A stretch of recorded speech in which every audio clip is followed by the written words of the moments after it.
We have new video footage of ICE's most recent murder in Minneapolis, Minnesota. Now, as they begin to walk up, they put hands on him. This is very clear. They escalate. Not only are you constitutionally allowed to record agents, but the Supreme Court has said multiple times that you can stand there and record. But under Trump's ICE, he has emboldened masked ICE agents to tackle and detain U.S. citizens for simply recording. Now, we know after that, he is shot not only once by an ICE agent, but then almost a dozen more times while he is laying motionless on the ground. The argument coming from the administration has been, thus far, that he had a weapon and was discharging that weapon, therefore putting people around him in danger. But just like in the case of Renee Good, they are lying to your face. The man in the gray jacket that's standing right here walks up in this slow motion, slowed down version of the full video and removes the weapon from the 37-year-old victim's holster. Watch. He walks up, and in this slowed down footage, you see him remove it from the man's waistband. And if I pause it right here, you can see that he now has a weapon in his hand, which he further walks away with. The man right here in this jacket walks up, doesn't have a gun as he's walking up in his hand. There's nothing in his hand whatsoever. And then as he's walking away, he has this gun in his hand. We will not let this administration lie to us and gaslight us. What disturbs me the most is that conservatives are always saying open carry is good. People should have more access to guns. But when we see a U.S. citizen exercising his Second Amendment right and walking around with an open carry, ICE executes him. ICE shot and killed a man this morning in Minneapolis less than an hour ago, and the video just dropped, and it's horrifying. When I first heard the news, I hoped that it was, I hope that it was a misunderstanding. It's not. I won't even show the footage. Oh my God, y'all, they had him held down. One was beating him, and you hear pop, pop. Everybody runs away, and he flops. This is bad.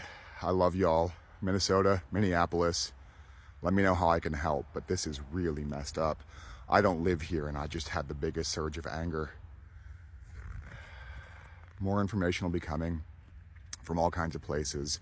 There's already reports on it. You can find the video if you search, but ICE just shot a man in southern Minneapolis the day after some of the largest protests in history. It is our duty! It is our right! It is our duty! It is our right! Strike! Strike! Strike! Strike! Strike! Strike! It is our duty! It is our right! It is our duty! It is our right!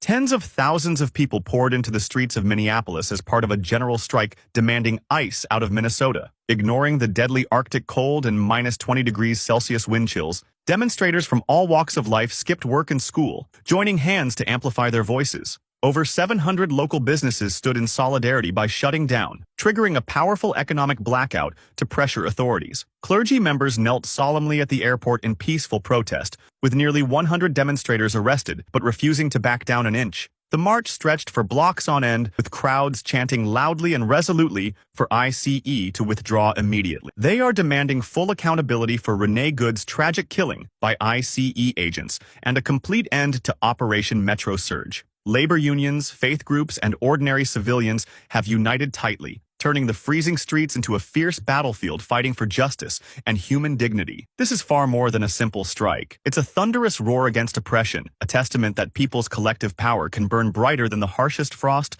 and shatter the chains of injustice. So, common sense with Van Silk. Now, do you feel what these ICE agents did today in Minneapolis was fair? Looking at this video as I'm talking, don't beat the man up. Not only you beat him up, you just shot and killed the man. And look at the ICE agent running away. Look at him. First of all, how many of these ICE agents are even legal citizens? What they should be preparing to do right now, if you don't care about this country, all these ICE agents should be going to help all these states that's getting hit by the winter storm.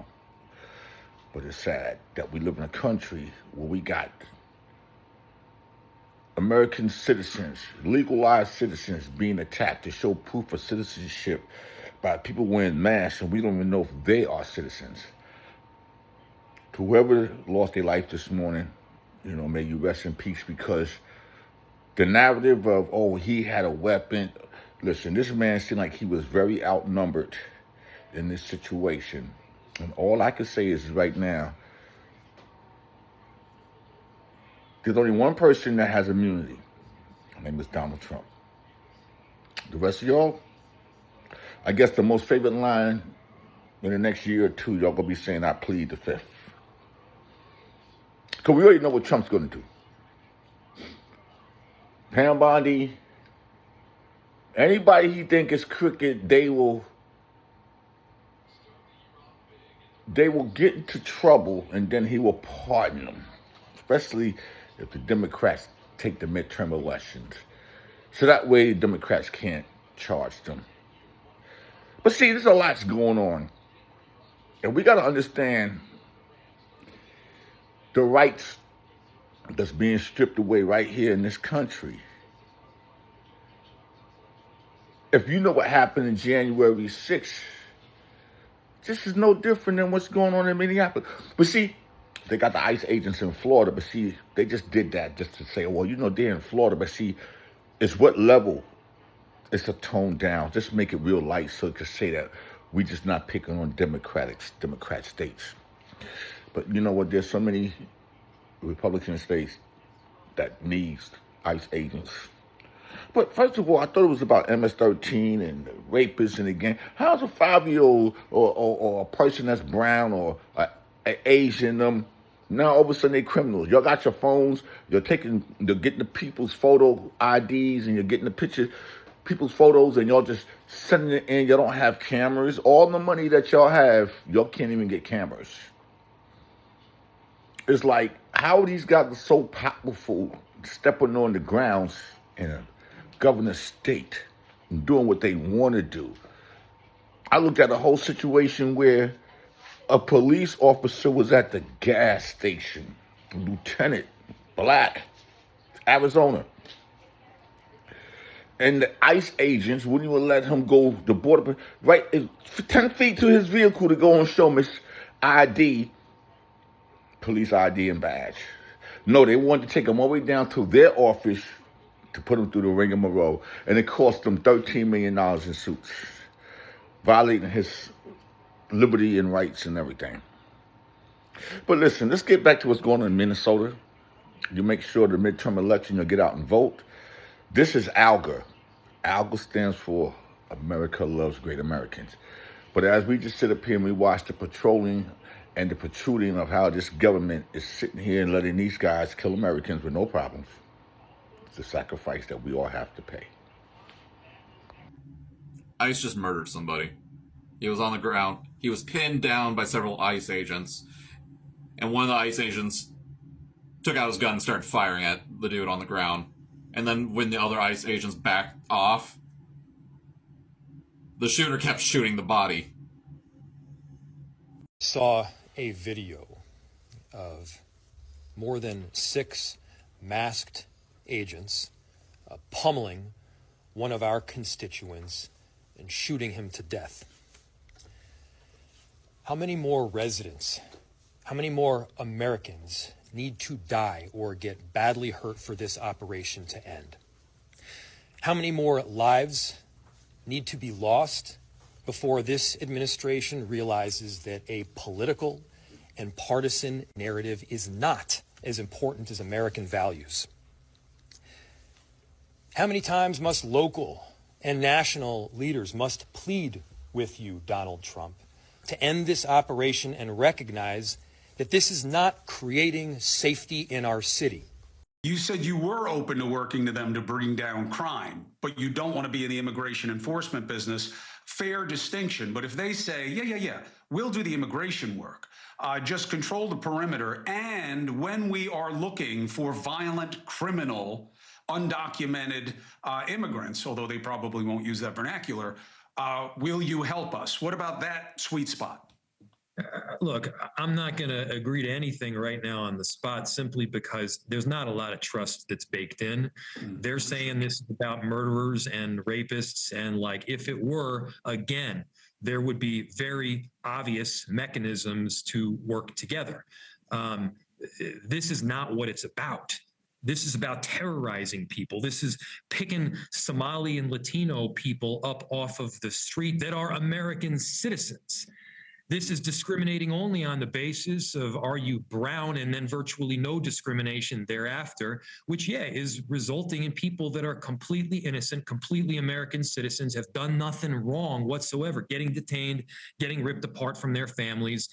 And, I mean, I'll just give you a few of these instances. We've got city employees that are being targeted.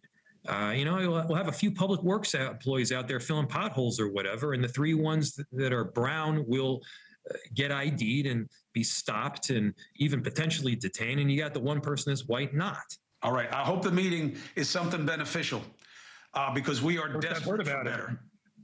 Yeah, first I've heard about it. I didn't even know that they know he's coming, but he's doing it with some community leaders, is what we've heard. But you weren't invited. I wasn't invited. There you go. So he's coming to Minneapolis and not meeting with the mayor. Is he meeting with the governor? The man that was shot by ICE agents in Minneapolis, Minnesota, outside the Glam Donuts, is being reported. Guess what his crime was? Recording the ICE agents. That's shameful. How long before it comes out that he was an American, exercising and utilizing his rights as an American? Or what are they going to say? He shouldn't have been recording ICE? Are you kidding me? Are you kidding me? What's the story now? And they're already starting to say that he possibly had a firearm. Those men, all of them, you've seen them, the big group of them, right? 6, 7 men of them, grabbing at him. You're going to tell me that they didn't know how to detain this man with 6 or 7 of them? They didn't know how to grab his arms and legs? I mean, we see him snatching people up every single day. And people wonder why people don't want to get out of their cars when they're told, or getting scared of these ICE agents and not wanting to comply. What's happening is shameful. Let me know what your thoughts are on this one. We have breaking news. This man right here, who is a legal observer of ICE and an American citizen, has been confirmed dead because another federal agent-involved shooting just happened in Minneapolis this morning. And now local police are accusing federal agents of trying to cover it up, just like they did with the Renee Good shooting. Now, according to the Star Tribune, federal agents shot and unalived this man earlier today near Nicola Avenue in South Minneapolis. Witnesses say that the man was wrestled to the ground and then shot multiple times. But here's the part that's really fueling some outrage now. After the shooting, federal agents reportedly tried to order Minneapolis police to leave the scene, and when that didn't work, they took witnesses to the Bishop Henry Whipple Federal Building. Now, Minneapolis Police Chief Brian O'Hara, he refused to comply with the instructions by the federal government. Instead, he instructed his officers to stay and preserve the scene for investigation. Now, this comes amid an ongoing federal operation in the Twin Cities that has already seen multiple violent incidents, including the earlier shooting death of 37-year-old Renee Good by an ICE agent, a death the medical examiner has now ruled a homicide. Local leaders, including Governor Tim Walz and Minneapolis officials, have condemned the federal actions and called for independent investigations and federal accountability. So what's happening right now? A man was unalived by the federal agents. Federal agents allegedly tried to push local cops off the scene. Witnesses were taken to a federal building. Now, local police have refused to leave and are protecting evidence. This is now an active developing investigation, and evidence, especially body cam footage, witness testimony, and timelines will be critical as the public tries to piece together what actually happened.